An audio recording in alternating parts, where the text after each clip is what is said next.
Hello, hello, hello. Well, apparently I can't stream live to LinkedIn anymore for some reason.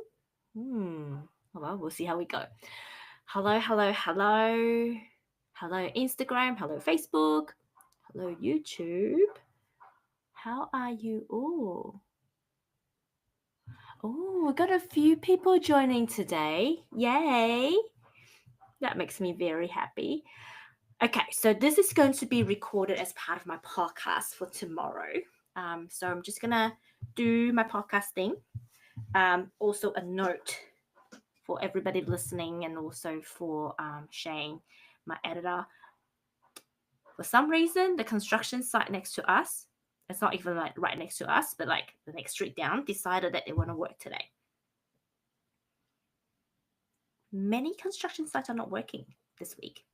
So there might be some background noises, and I do apologize in advance if this cannot be edited. Shane, if you're listening. I'm also going to note down the time that I started. All right, let's just call it, let's say 1 minute and 30 seconds.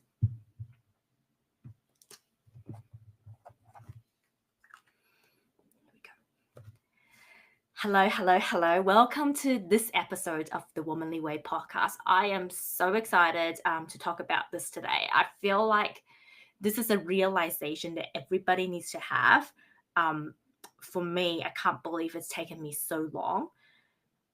And the way that I look at my personal brand, the way that I look at business has changed ever since this realization. So this, if anything, it's definitely top 5 of my lessons learned this year. In fact, if you listen to the next episode, where my fellow 444 Media family and host, Monica Bermudez, we were talking about, our top 5 lessons learned. That was, it actually made it to top 5. So I think it's an important topic because I have greatly benefited from it since I have my own realizations. And I think, especially if you're in, I think, the majority of the countries, whether you're listening in Asia, the US, Australia, I don't want to give energy to the situation, but there is a little bit of economic downturn. There is a little bit of I'm going to use the word struggle financially, and everyone is looking for ways to tap into financial freedom. In fact, a very good colleague of mine who sits next to me for probably the past 2-3 years now, one topic that we often talked about as parents is that how hard it is to maintain a household financially. So he's got always family over in the UK. As you guys would know, our family are not in Sydney. Scott's side of the family is like 5 hours away, and my side of the family is everywhere around the world. So to get support is hard. And then to having to work and then pay for childcare, which is expensive as well, everything just accumulates, and we still have to go overseas and visit our family, for holidays. And because it is important, family is important, having our kids exposed to relatives is important, but it's hard. And he's now got a daughter that's about to go into the school system. He's like, where am I going to get all these leaves for school holidays? So I think, even though not all of us are talking about it, a lot of us are desiring it. And that is to have the financial freedom in order to do all the things that we want to do with our family and for our family. So I think it is an important topic, and I think it's something that needs to be talked about, because I believe a lot of people are like me. I've been dabbling in business for the last 9 years, but I always had side hustles. I've always looked into entrepreneurial adventures. ever since I was in high school. I joined the entrepreneurial program when I was in high school. I was leading those groups, and we have very successful outcomes. Even when I first started working, I was doing importing t-shirts and doing them in markets, and but it wasn't supported by my family, by my ex-husband and his family back then. They looked it upon as that I am a greedy person that always wanted more and wasn't satisfied with my current status quo, and a very ungrateful person. And I think that in a way has kind of affected how I looked at myself as a business person, how I looked at my entrepreneurial journey. Even my own dad is like, why do you have to be so greedy? Why can't you just be satisfied with your work? Well, the reality is, if I am just settling, if I am just feeling that I am satisfied with my work, then I wouldn't be me. But it's because of all those external, I guess, programming that I didn't see myself as a entrepreneur. And this whole conversation with myself started, I didn't realize it until very recently. So very recently, a very good friend of mine has decided to close down one of her very, very successful female entrepreneurship group. And it's a group that consists of online Facebook group as well as face-to-face networking for female entrepreneurs. And the members get to meet every fortnight during the school terms, because a lot of us are mums, and we support each other's businesses. We learn, we grow, and we support. It's a group that I have always wanted to join, and this year finally I've been given the experience that no, I've been given the opportunity to join the group because of the pivot that I took with my business, and because the way that I restructured the way that I work, I was able to then attend those Monday meetings. So she's been running the group for 7 years, and she took over from a previous business. And now she's like, it doesn't feel aligned anymore. I've got other priorities, but I also don't want to close the group. So she came to me. I had to think long and hard about it, because me being me, I know sometimes I have a tendency of saying yes and then take on too much. And as I sat with it, my guides very clearly said to me, Lala, you need to take over the group. You need to take over the group. And so I did. And when we announced it to our paid members,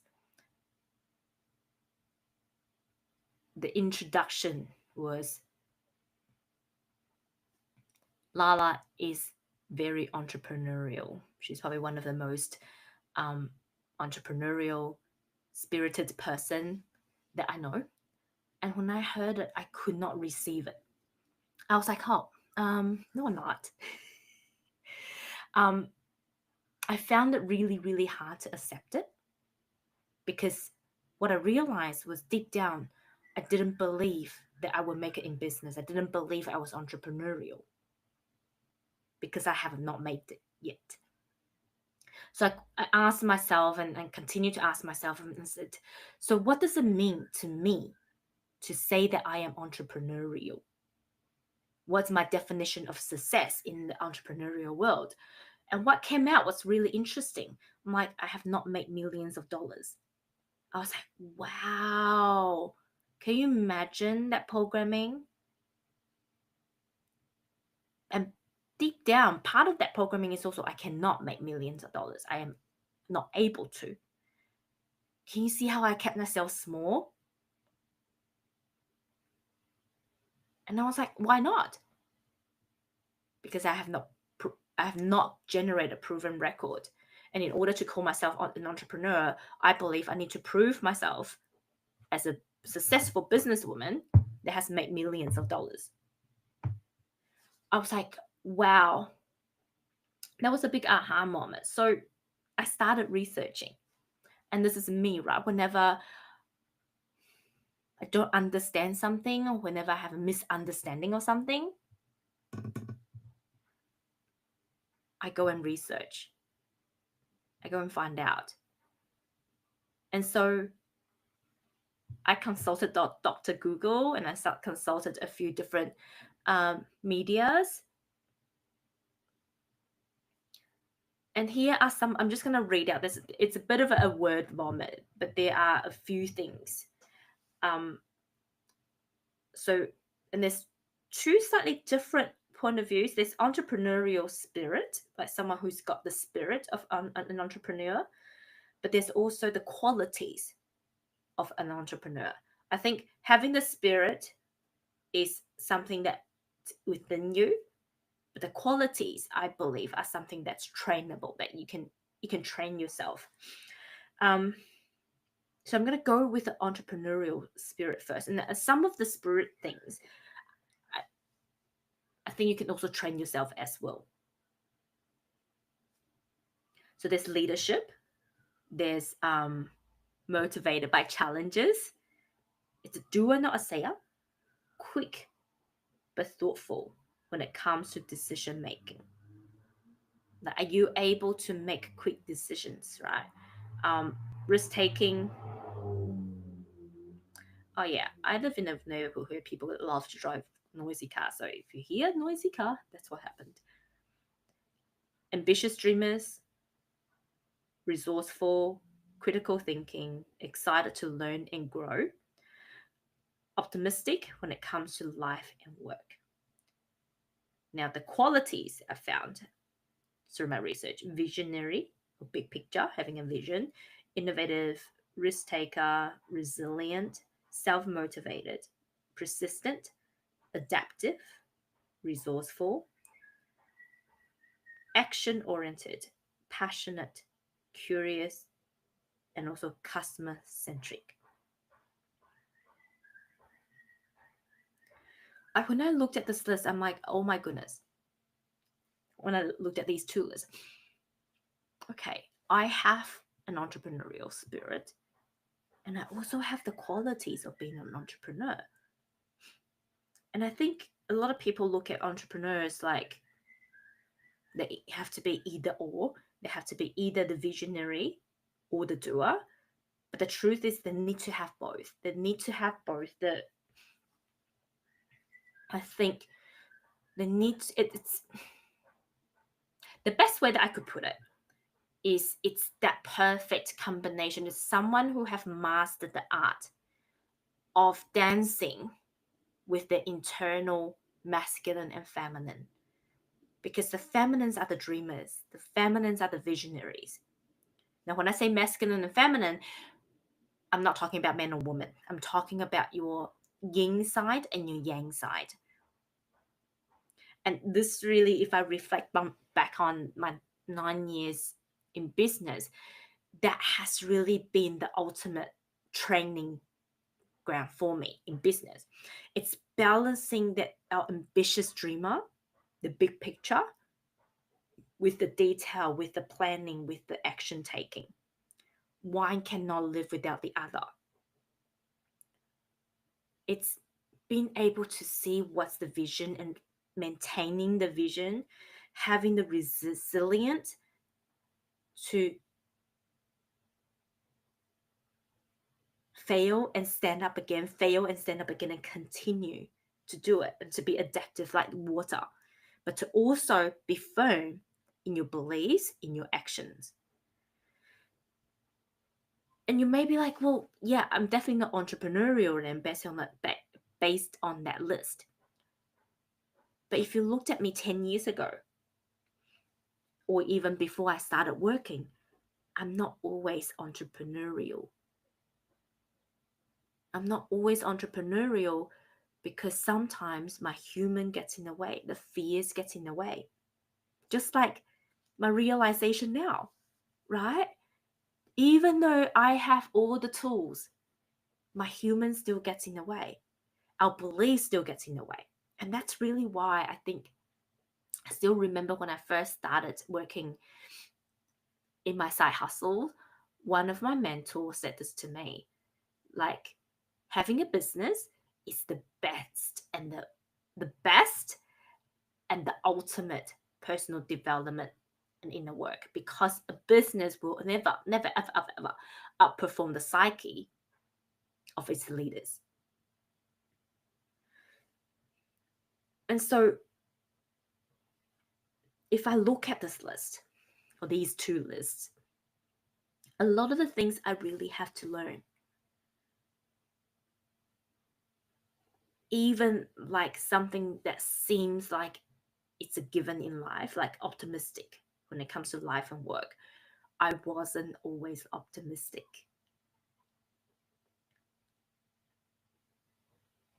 right? I wasn't always a risk taker. There are so many things that I have not rejected on, but held back on doing when I was younger, simply because I was too afraid to take risk. I was too afraid to dream because I come from a household where dreaming was not allowed. It's impractical, it doesn't feed you, it was just not allowed. And before I started my entrepreneurial journey, or sorry, before I started my spiritual journey, my visionary was a little bit of a blur. And that's why I kept making mistakes, right? Because I truly believe our visionary self comes from our connection with our higher self, comes from our connection with spirit. The more that I am connected spiritually with my spiritual guides, with my team, the more of a visionary that I have become.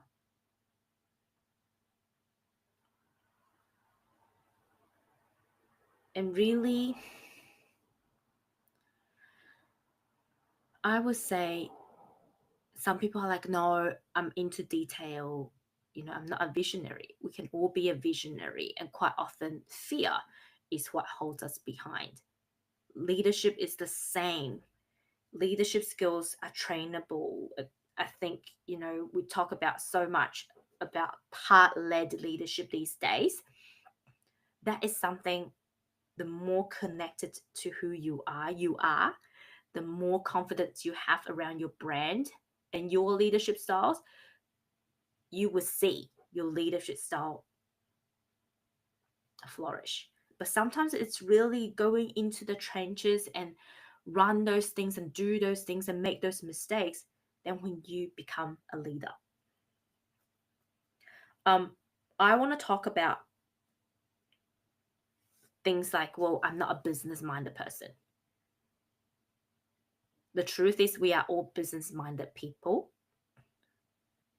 because unless that you really completely suck at negotiating, talking to people, communicating, or even like, some people say that I'm not good at sales, but the thing is, we're selling all the time.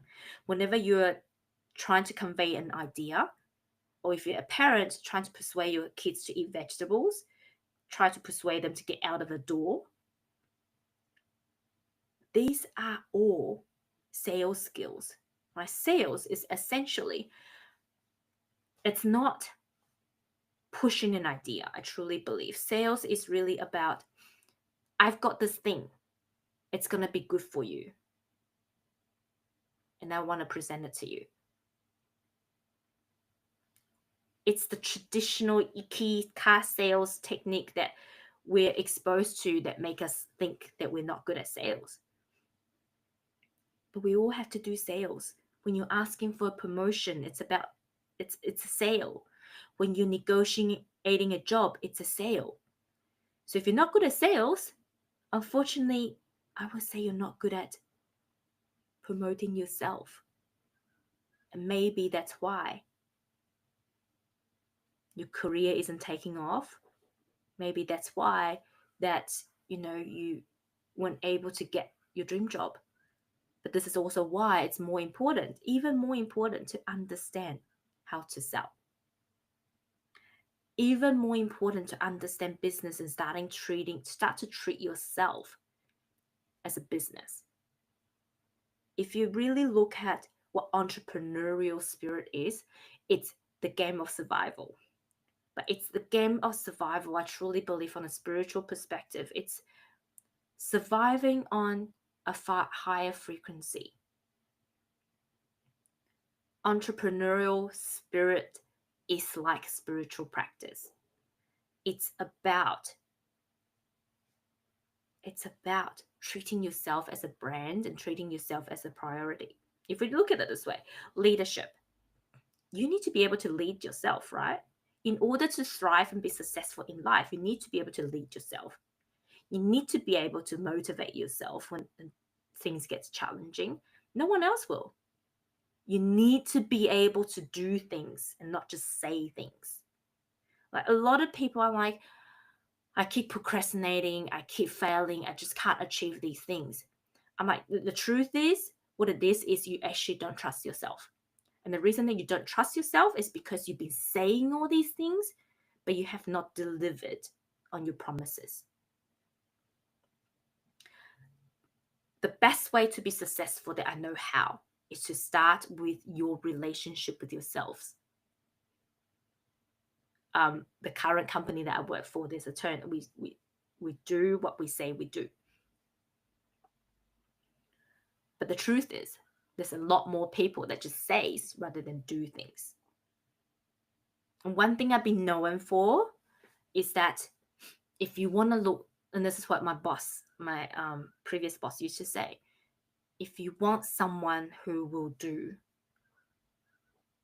what they delivered, who is consistent, and if you want to get something, an outcome out of our team, go and speak to Lala, because she's the person that has continuously delivered what she says she would do.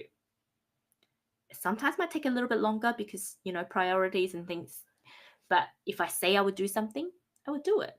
Because number one, I don't want to let myself down. Number two, I don't want to let other people down, right? Quick but thoughtful when it comes to decision making. Now, this is one of those skills I call survival skills. And that's something I actually learned after I got divorced, because all of a sudden I'm on my own. All of a sudden I need to expand my capacity to look after myself as well as my work. So sometimes I need to let go of my inner perfectionist and go, okay, this is a situation. What are all of the possibilities? Let's say A to Z. What are all of the possibilities? I know, understanding they're not perfect. What is the best decision that I can make here and right now? And I'm going to back it. That's something that I had to learn. But I think in a way, my job also allowed me to learn it, right? This is day of all the sayings. So one of the saying that I have learned through working in construction is that a good decision made on Monday is always better than the best decision made on Friday. A good decision made on Monday is always better than the best decision made on Friday, or the perfect decision made on Friday. Because even though on Friday you may have made the perfect decision, the best decision, it's already Friday. There's nothing that you could do now until next week. And you've already lost 4 or 5 days, right? Depending on when you make that good decision on Monday. Whereas if you make a good decision on Monday, yes, it may not be perfect, but the decision is made and you get to move forward. There's no delay. When you make the perfect decision on Friday, it's actually no longer perfect because you lost time.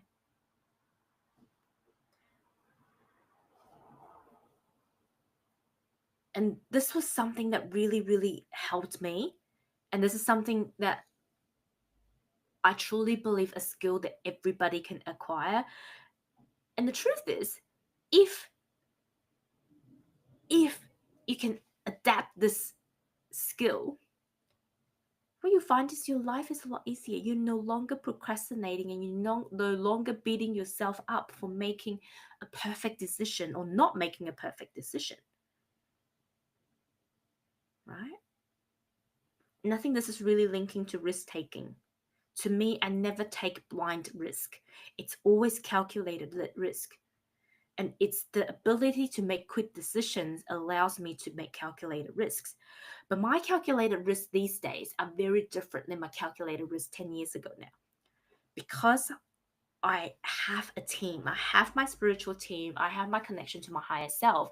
A lot of times when I make a decision, it's feeling that decision in my body, a fuck yes, like feeling into what a fuck yes feels like, and the no, no, no, no, no feels like.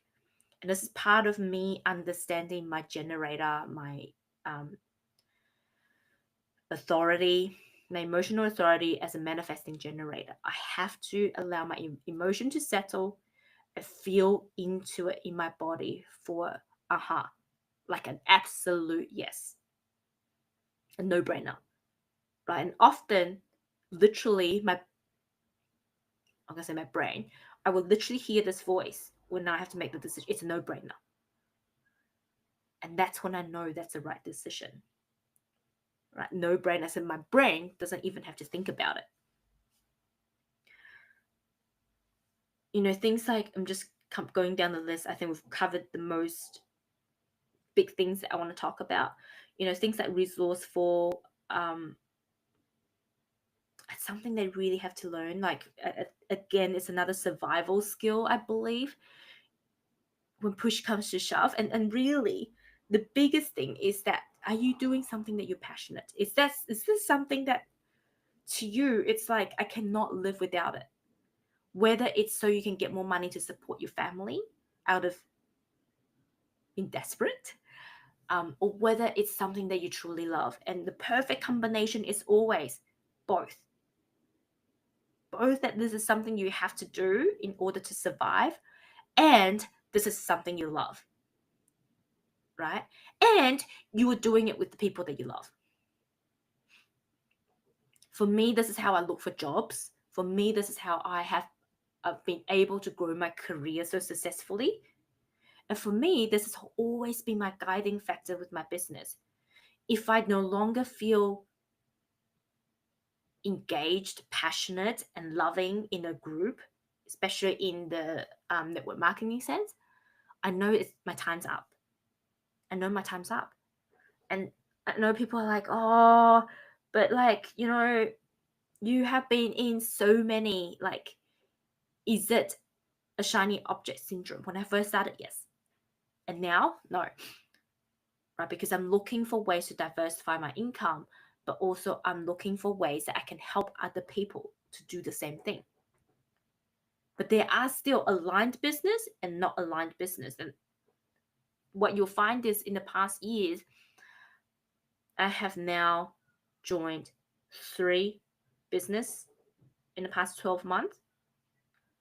And those are all, ooh, yes. Ooh, yes. It's so aligned. It solves a problem in my life. And I truly see the potential in the business in order to help me and help other people.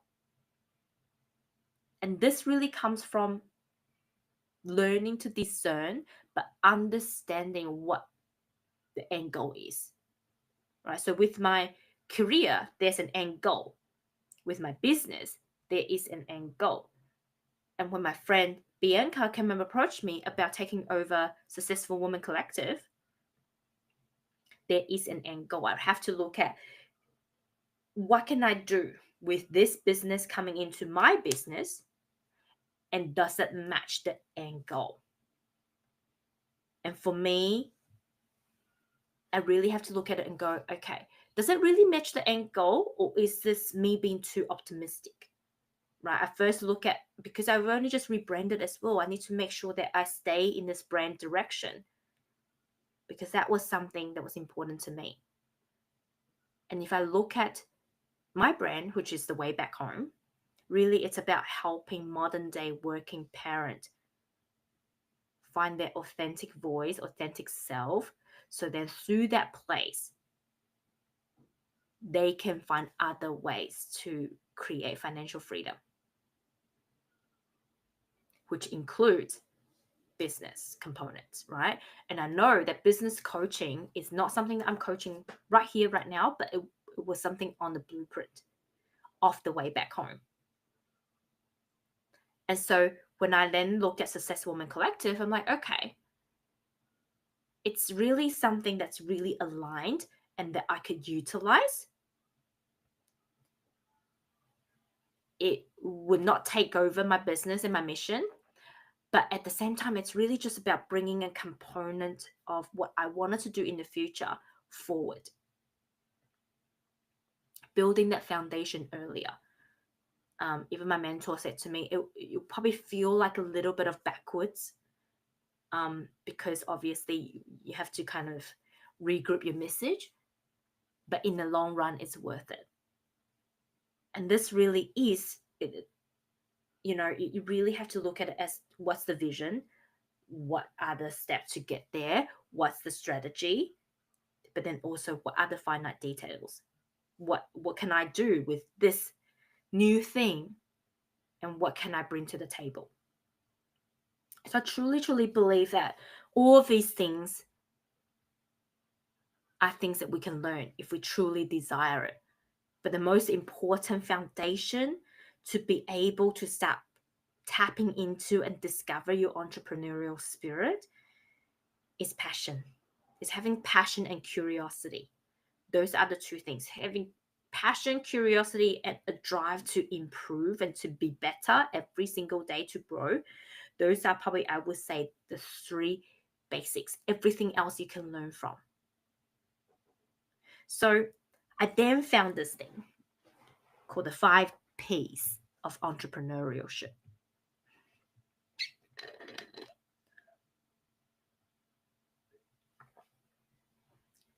Just taking a bit of water.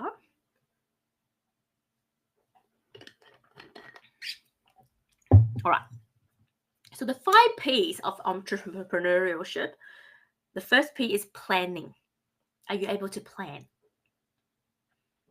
But I think really before planning, it's seeing a vision. Having the vision, then plan.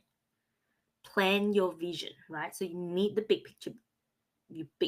picture vision, and then being able to break it down to plan. So this is the very logic side. And then there's passion. Here comes that word again. So this path of entrepreneurship, it's not something I would recommend lightly, right? It's bloody hard. It's hard. And you're going to fail. You're going to be able to stand up. And that's why, perseverance is one of it. But without passion, it's going to be so much harder. If I didn't have the passion for what I do, and I think in a sense, lucky for me, I love business. I love building businesses. I love talking about business. It's just something that it's a part of my life, right? And I'm so grateful that I'm about to start a new job in the new years that allows me to combine my passion for construction and my passion for business. So I'm just like, so excited. So you need to have a passion for what you do, but you also need to have the patience. The third P is patience, knowing that it might take a long time. Not everybody is going to be a one-night wonder. Not everybody is going to be an overnight success. There are so many people out there doing this thing called entrepreneurship. The competitions are fierce. And that's why passion is important. But you also need the patience, right? And then perseverance. You need to know that you're going to fall down. You're going to have to stand up. You're going to fall down. You're going to have to stand up. You're going to fall down. You're going to have to stand up. You're going to try things and it doesn't work. Then that's when your problem solving skills need to come in. You're going to try something. You're going to go, oh, that didn't work. How can I be better? How can I do better? How can we do it differently next time? It really is an experimental thing. Right? Sometimes we just need to experiment with things because something that works for other people may not always work for us. I have friends who are spiritual coaches that consult their spiritual team and that always works. For me, I'm still practicing my communication with my spiritual team. And sometimes my ego gets in the way, sometimes my programming gets in the way. So it is a bit of a try and error. We are all learning. But this is the thing about the entrepreneurial path, it's a path of learning, continuous evolution, growth, and learning, continuous problem solving. And that's why you need perseverance and patience. Sometimes life gets in the way. Sometimes global pandemic gets in the way. Sometimes the economy gets in the way. But I think that's also why I think having a group that supports you, having a community that supports you is so important. So if you are interested in joining a supportive community, Success Woman Collective, we're available on Facebook. I'm going to put the link in the show notes for anyone to join. Make sure you fill in the questionnaires, because if you don't, we will not accept you in the group. If you're in Sydney, you can come to one of our live meetings and feel it out. There's going to be a whole lot of events that we put out there. We're currently looking for other chapters and new members to join us. So if you're interested, reach out, email me on our details below in the show note, and we go from there. So I truly hope today's episode has given you some inspiration. If 2024 has been a bit of a sucky year, and if you want to pick it up in 2025 and starting your own side hustle is one of those things you're looking at, I really hope this episode has given you some inspiration, giving you some direction. In the upcoming episodes, I do want to talk about how do we utilize reflection and planning in a way that invigorates us in 2025. I'm currently still going through that process. Some of you might be like, Lala, haven't you been through that already? No, for me, it's like November, December. Sometimes, some years I started in October to feel into the energy. And I feel 2025, I really feel it's going to be a massive year. And so I'm sitting here still very reflective. And but based on those reflections, I think I will then be able to feel into even more and solidify what 2025 really is for me. It's there in draft form. I think I'm waiting to hit the first week of Jan to then solidify and concrete it and just go for it. So on that note, this will be the last pretty much like live recorded show before Christmas for you guys. So I want to say Merry Christmas, Happy Holidays, and I will talk to you just before the New Year's, I think. Well, I'll see how I feel because we're not going anywhere this holiday season. So I'm just going to go with the flow. But until then, happy holidays and make your holiday season, I'm going to say, a peaceful one with not too much family drama and chaos. Love you all so much. I will catch you next time. Bye.